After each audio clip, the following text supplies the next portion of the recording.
Bom dia a todos, no nome do Senhor Jesus Cristo. É certamente um prazer imenso estar aqui mais uma vez para meditarmos na santa e gloriosa Palavra de Deus. Desta vez, estaremos lendo no livro de Hebreus, no capítulo 6, a partir do versículo 7.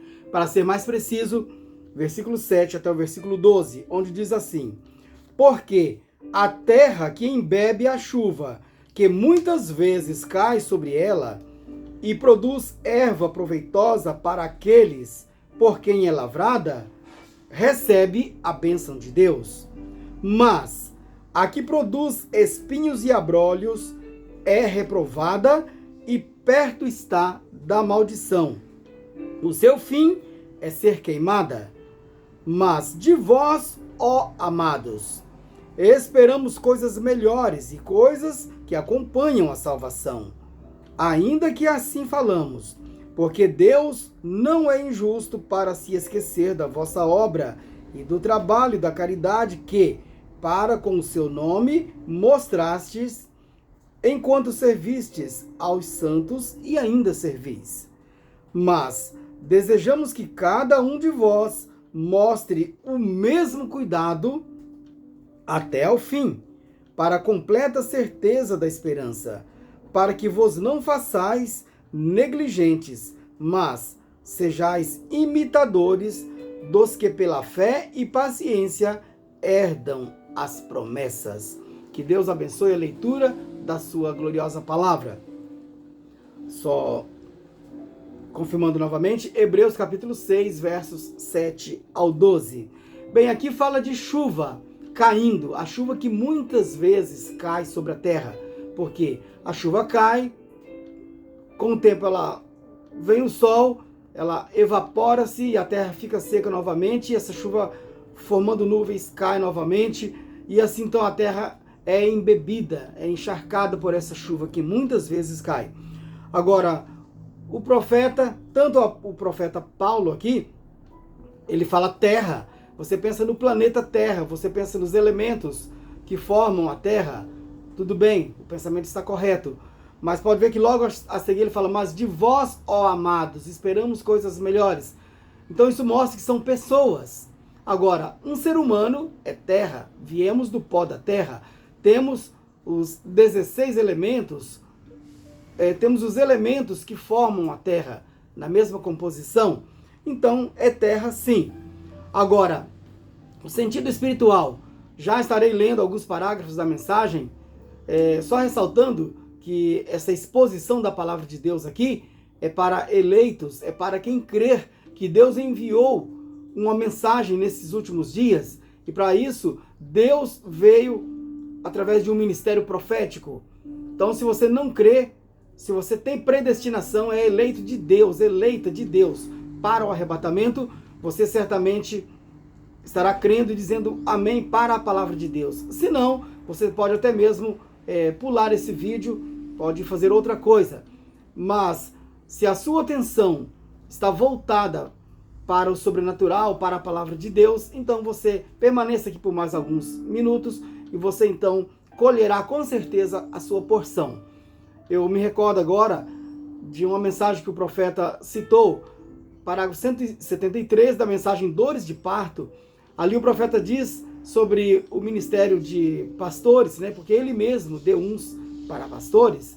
Claro, todos os demais ofícios e ministérios são para o crescimento, né, do corpo de Cristo. Mas ele disse, se esses homens captam isto, eles levarão isso, né, para as pessoas, em outras palavras, e farão com que isso fique compreensível para elas. Eu confesso, irmão, irmã, ouvinte, eu captei a mensagem, eu captei o sentido em que Deus enviou esta mensagem, e eu não posso ser negligente. Eu tendo captado esta revelação, tendo sido aceito pelo Senhor Jesus Cristo no processo de adoção, e agora então é a minha vez, a minha parte de expor isso, porque como ouvirão se não há quem pregue, e como vão pregar, ou como pregarão se não forem enviados? Mas graças a Deus que Ele mesmo deu uns para apóstolos, outros para profetas, outros para evangelistas, outros para pastores e outros também para mestres e doutores. Então, Que Deus continue abençoando todo o quíntuplo de Efésios. Bem, vamos então aqui seguindo. Então o profeta diz, essa chuva aqui fala de unção. E a unção então cai. E como a chuva cai sobre a terra, tanto a terra que produz abrolhos, espinhos, que produz ervas daninhas, mas também cai sobre a terra boa, então a unção de Deus também cai sobre todas as pessoas. Agora, vai depender do tipo de terra que recebeu essa unção para ver o que ela faz com esta unção. Então, isso vai ser manifesto e isso vai dar o desfecho em São Mateus 24, onde os espíritos ungidos, tanto falsos quanto verdadeiros, recebem a unção. Mas o nosso tema nesta manhã é ungidos para voar alto. Eu vou até repetir, ungidos para voar alto. Por que estou fazendo questão de deixar redundante aqui, repetitivo? É porque não basta ser ungidos para voar. De início, eu diria ungidos para voar. Mas aqui nesta mensagem, no trecho que estarei lendo daqui a pouco, você verá que o profeta de Deus, ele ressalta que a unção para voar é a chuva que cai sobre justos, injustos. Então, o dom de voar é um dom maravilhoso. E muitos não têm esse dom, mas muitos têm.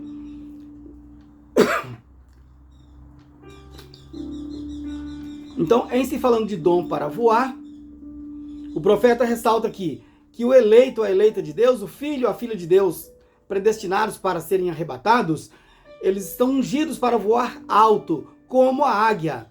Não é à toa que estamos na era da águia, do quarto animal simbólico do livro de Apocalipse. E a águia voa, mas um pássaro, como um anu, por exemplo, ele pode falar, eu também voo. Um morcego, que nem mesmo é uma ave, ele também pode dizer, eu também tenho o dom de voar. Então você veja quantos seres têm o maravilhoso dom de voar. O falcão, então, né, o gavião, os abutres em geral, todos possuem dons de voar. Porém, a águia é constituída não só para voar, como para voar alto. E voar alto não é só voar alto. E nas camadas superiores da atmosfera, lá em cima, onde o ar é bastante rarefeito. E não é só isso, é ter visão de águia. O profeta vai dizer aqui em alguns dos parágrafos que estarei lendo, que adianta ter o dom de voar, mas não poder acompanhar a águia lá nas alturas. E também o que adianta conseguir, com grande esforço, ir às alturas, tentando acompanhar a águia, mas ali a pressão atmosférica, ela puxa para fora, ela puxa como que desmontando. Então, a ave que não está constituída, não está unida por esta palavra, então ela se desintegrará, se desmontará, até mesmo as penas cairá, serão puxadas para fora. E, além do mais, a visão. O profeta fala, se não tem a visão de águia, que adianta estar lá em cima e não saber nem mesmo onde está? Pois a águia tem a acuidade visual de estar nas alturas e usufruir dos benefícios de estar nas alturas. Ela olha para a terra e pode enxergar um coelho, pode enxergar um pequeno animal aqui embaixo. Então, veja que tem que ser nascido, constituído para as alturas. Então, creio que nesse pequeno resumo introdutório, você já viu que não basta ser ungido para voar, mas para voar alto. E o que é voar alto? Ir nas insondáveis alturas da palavra de Deus através da revelação. E isso viria tanto a manifestação dos falsos, quanto também a essência da verdade viria nesses últimos dias, quando os 7 selos fossem abertos. E então é nesta hora. Isso poderia ser dito antes, mas está cumprindo exatamente agora. Então vamos aqui. Eu quero tomar o parágrafo 60 da mensagem Os Ungidos dos Últimos Dias. E assim, estabelecer aqui uma plataforma, né, para a partir daqui seguirmos adiante. Aqui diz assim: mas você poderia ver que a unção cai sobre o injusto, os falsos mestres, e faz com que eles façam exatamente o que Deus lhes disse para não fazerem. Mas eles o farão de qualquer maneira, porque eles não podem evitar. Como pode um abrolho ser qualquer outra coisa a não ser um abrolho? Não importa quanta chuva boa caia sobre ele, ele tem que ser um abrolho. Essa é a razão que Jesus disse: eles serão tão parecidos que enganariam até mesmo os escolhidos, o qual está nas raízes. Quer dizer, os escolhidos vêm desde as raízes. Se fosse possível, mas não é possível. Um trigo não pode fazer nada a não ser produzir trigo. Isso é tudo o que ele pode produzir. Muito bem, parágrafo 60. A partir dessa leitura, você viu aqui a confirmação através do profeta com as Sagradas Escrituras lidas em Hebreus capítulo 6, versos 7 ao 12, e até mesmo conectado com também outra escritura em Timóteo, capítulo 3, mas não temos aqui como, nesse pequeno vídeo, percorrer todas essas vastas escrituras e trazer à luz aqui explanação sobre elas. Mas o eleito, eu tenho certeza que vai captar e pegar a sua porção e já está se alimentando. Estamos alimentando da palavra de Deus. Vamos aqui, eu vou tomar no parágrafo 241 da mensagem Os Ungidos dos Últimos Dias. Para remir o tempo, vou pegar aqui a parte B. Pois na mensagem do sétimo anjo, os mistérios de Deus seriam conhecidos. Todas estas coisas trinitárias e falsos batismos e tudo era para ser manifesto. Que Deus nos ajude a vermos o que é verdade e não pensarmos que é alguém tentando dizer algo para... Agora 242. Eu sinto esse espírito ressentindo. Deixa eu ler novamente. Eu sinto esse espírito ressentindo isso. Veja você, eu não estou falando de mim mesmo, irmão. Eu estou falando do anjo do Senhor que está no campo. Isso é exatamente certo. Então o profeta aqui, quando estava pregando esta mensagem, ele sentiu o espírito do mal, né, ressentindo isso. E isso é muito possível que nesse instante também algum espírito está passando mal, está sentindo mal-estar em ouvir estas explanações aqui. Mas a águia está se regozijando. Bem, aqui agora no parágrafo 247, também desta mensagem. Agora ouçam atentamente. Vemos, evidentemente, depois que os 7 selos foram abertos. Vejam, depois que os 7 selos foram. O verbo aqui está conjugado no tempo passado. Foram abertos. Isso é para revelar esse mistério. O que é essa trindade? Vem. Onde foi chamada de trindade? Vem. Onde na Bíblia alguma vez ela fala a palavra trindade? Onde poderia haver 3 deuses que pudéssemos adorar a 3 deuses e não sermos pagãos? Quer dizer, os 3 espíritos de Hans, que eu não tenho tempo agora para discorrer, mas que vem alimentando esse pensamento de 3 pessoas distintas, né, na Santíssima Trindade. Agora 249. Agora, o Senhor os chamou de abutres. Você diz, irmão Brana, isso é certo? Mas lembre-se, um abutre é um pássaro. Ele é ungido para voar também. Então veja, o abutre come carne putrefeita, ou seja, carne apodrecida. Ele ama, ele gosta de carne macia, mas pelo apodrecimento. Então aquele mau cheiro que as águias interpretam, sentem mau cheiro, você, filho e filha de Deus, também sente que é um mau cheiro. Para o abutre, aquilo atrai ele, aquilo ele acha ótimo. Então, mas ele tem um maravilhoso dom de voar. Só que você vai ver aqui que ele não voa, ele não executa voos tal como a águia. Ele tem uma escala mais baixa. Eu me lembro aqui daqueles anus, quando você está viajando de carro, de moto, e eles quase te atropelam, ou você atropelam eles, voam muito baixo, 2 metros, menos de 2 metros de altura do chão, e você tem que estar se cuidando, porque eles chocam contra o veículo e assim sucessivamente. E eu penso, por que voam tão baixo assim? Mas é a constituição deles. Então, podem se gabar que tem dom de voar? Sim, mas está voando muito baixo. Mas para um anu ou para um animal do seu porte, então ele está executando uma boa ação ali. Mas você, filho e filha de Deus, tem um chamado, tem uma unção para voar alto. Vamos aqui. Eu interrompi a leitura. O 249. Agora o Senhor os chamou de abutres. Você diz, irmão Brana, isso é certo? Mas lembre-se, um abutre é um pássaro, ele é ungido para voar também. Os dois espíritos estarão tão parecidos que enganariam os escolhidos. Um abutre é tão grande como uma águia.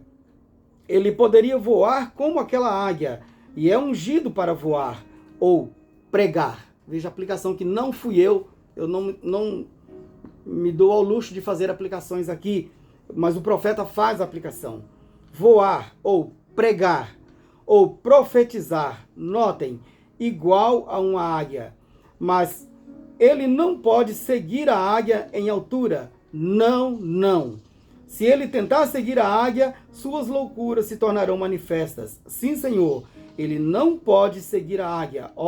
Ele pode dizer, eu creio em Jesus Cristo ser o Filho de Deus. Eu creio em Deus Pai, Todo-Poderoso, Criador dos céus e da terra, Jesus Cristo, seu Filho, e assim por diante. Essa é a confissão, inclusive de um abutre. Certamente que eles podem fazer isso, mas e quanto a dizer que ele era o mesmo? E quanto a dizer a ele ser o mesmo ontem, hoje e eternamente? Vem. 250. Uma águia é um pássaro de constituição especial. Não há nada igual a ela na terra. Vem. Se um abutre tentasse segui-la, ou qualquer outro pássaro, ele se desintegraria. Suas loucuras se tornariam manifestas com toda certeza. Ele explodiria quando tentasse colocar o vinho novo em um odre velho. Vem, ele explodiria, ele se desintegraria, ele não é feito, seu corpo não é unido com a estrutura para mantê-lo lá em cima. Lembra que no comentário de introdução eu disse isso? Então, o corpo desse abutre ou desse outro animal que não seja águia não está unido com estrutura capaz de mantê-lo íntegro nas alturas, sem explodir, sem pipocar. Quando ele chegar nas grandes esferas lá em cima, se ele não foi feito, ordenado, predestinado, nascido águia, ele se arrebentará em pedaços. Vem, as penas voariam de suas asas e ele cairia por terra. Certamente, ele não pode seguir a águia em alturas. Se ele tentar, sua loucura se tornará manifesta. Isso é certo, não se pode. Agora, parágrafo 251. Porque ele não pode ver como a águia. Aqui entra a questão da visão.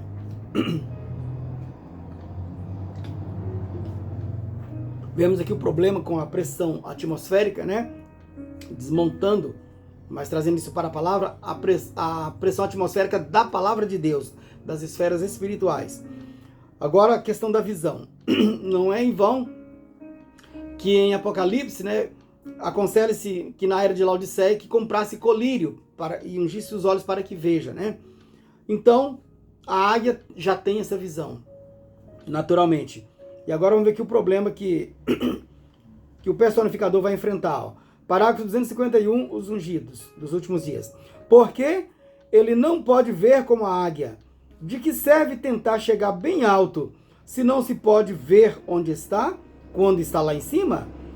E se ele tentar, até mesmo tentar personificar esta águia em alturas, ele se torna tão cego que ele não sabe a que ponto chegou. Isso é certo.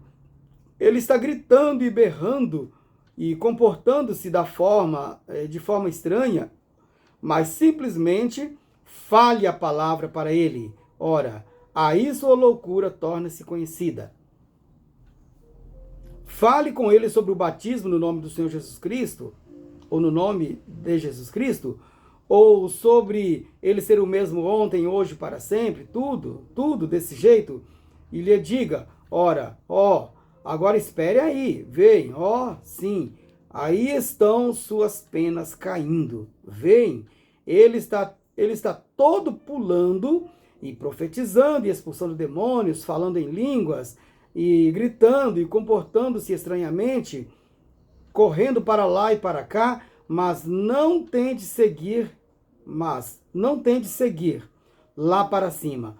Ora, ele certamente se tornará conhecido. Todavia, ele é ordenado, ele é ungido, ele pode voar. Ele pode se equilibrar, subir ali, mas não tão longe. Vem, ele pode comer carne em putrefação, mas ele não pode comer a carne fresca que vem do trono. Ele está cego, ele está todo exaltado, mas não sabe sobre o que ele está exaltado. Então, só aqui rapidinho. Quantas vezes você vê entusiasmo nas pessoas, mas você veja que não basta estar entusiasmado, exaltado, glória a Deus, aleluia. Isso somente por si não resolve.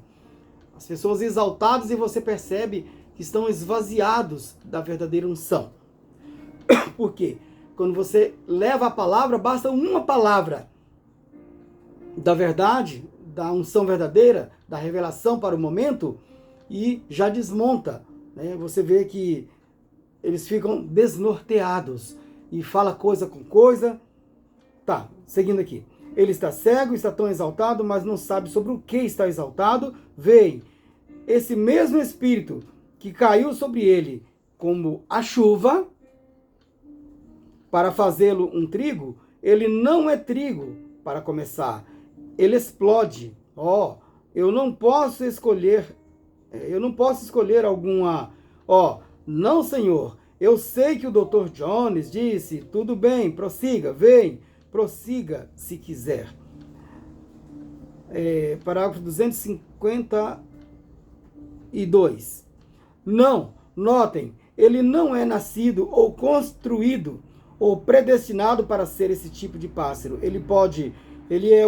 Poderia ser um limão crescendo em uma laranjeira, mas ele nunca vem das raízes. Ele é algo que foi acrescentado.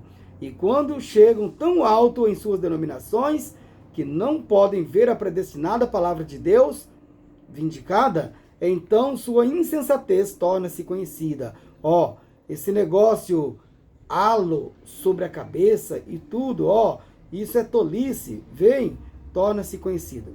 Bem, aqui nesse parágrafo 252, quero tecer as últimas considerações para encerrar. Então, quando você leva algo sobre a revelação, halo sobre a cabeça, que é isso? Aquela luz sobrenatural que foi fotografada no ano de 1950 em Houston, ali nos Estados Unidos, algo sobrenatural. Também a luz misteriosa que apareceu lá no Rio Ohio, quando o profeta efetuava um batismo, batizando a 17ª pessoa ali, e aquela luz misteriosa apareceu. Quando você fala sobre essas coisas, eles falam tolices, o doutor falando de tal, e começa a citar termos da teologia humana, e eles começam a tirar a revelação. Então, ali está desintegrando, está mostrando a sua desintegração com a palavra de Deus. E se fôssemos falar sobre a revelação dos 7 selos, sobre a nuvem misteriosa, a qual tem vindo sobre o Monte Pôr do Sol, só me permita aqui eu pegar rapidamente, ver se eu consigo mostrar. Eu tenho aqui esta pequena nuvem. Aqui eu tenho uma pequena foto desta nuvem misteriosa, a qual apareceu no ano de 1963, ali nas proximidades de Tucson. E não posso dar detalhes agora, não há espaço nesse vídeo, mas você pode pegar matérias na internet ou em outros vídeos também, que temos disponível no canal, e diversos outros pregadores que têm essa mesma revelação. Graças a Deus por cada um deles que estão no campo de batalha, estão levando adiante esta palavra da hora, Então, Deus vos abençoe, irmãos, pastores, evangelistas, profetas e mestres, todos os demais apóstolos, né? Todos que estão espalhados através do globo terrestre, levando esta palavra e esta mensagem traduzida em muitos idiomas. E você então pode acessar essas informações, se você desejar.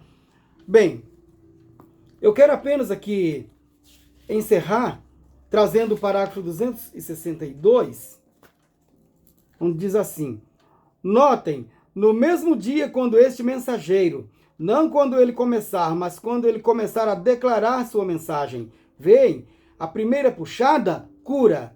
A segunda puxada, profecia. A terceira puxada, a abertura da palavra.